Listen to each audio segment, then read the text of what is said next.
Hello everyone, welcome to Sanmarga classes. ಸಂಖ್ಯಾ ಪದ್ಧತಿ ಅಧ್ಯಾಯದ 21ನೇ ಪ್ರಶ್ನೆಯನ್ನ ಗಮನಿಸಿ. 1 ಅಂಕದ ಪ್ರಶ್ನೆಗಳು. ಭಾಗಲಬ್ಧ ಸಂಖ್ಯೆಗಳನ್ನ ವ್ಯಾಖ್ಯಾನಿಸಿ. ಸೊ ನಾವು ಭಾಗಲಬ್ಧ ಸಂಖ್ಯೆಗಳನ್ನ ಯಾವ ರೀತಿ ವ್ಯಾಖ್ಯಾನಿಸ್ತೇವೆ? ಸೊ ಪಿ ಬೈ ಕ್ಯೂ ರೂಪದಲ್ಲಿ ವ್ಯಕ್ತಪಡಿಸಲು ಸಾಧ್ಯವಾಗುವ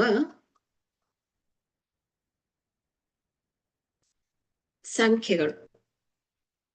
ಇವುಗಳನ್ನ ನಾವು ಏನಂತ ಹೇಳ್ತೇವೆ? ಭಾಗಲಬ್ಧ ಸಂಖ್ಯೆಗಳು ಅಂತ ಹೇಳ್ತೇವೆ.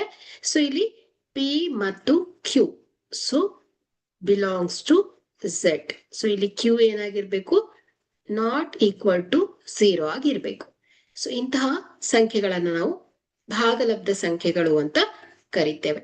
ಸೊ ಉದಾಹರಣೆಗೆ 37 ಭಾಗಿಲೆ 39 ಮೈನಸ್ 520 0 15 12 ಭಾಗಿಲೆ 3. ಸೊ ಇವು ಎಲ್ಲ ಏನ್ ಹೇಳಿ? ಭಾಗಲಬ್ಧ ಸಂಖ್ಯೆಗಳು. Okay, thank you.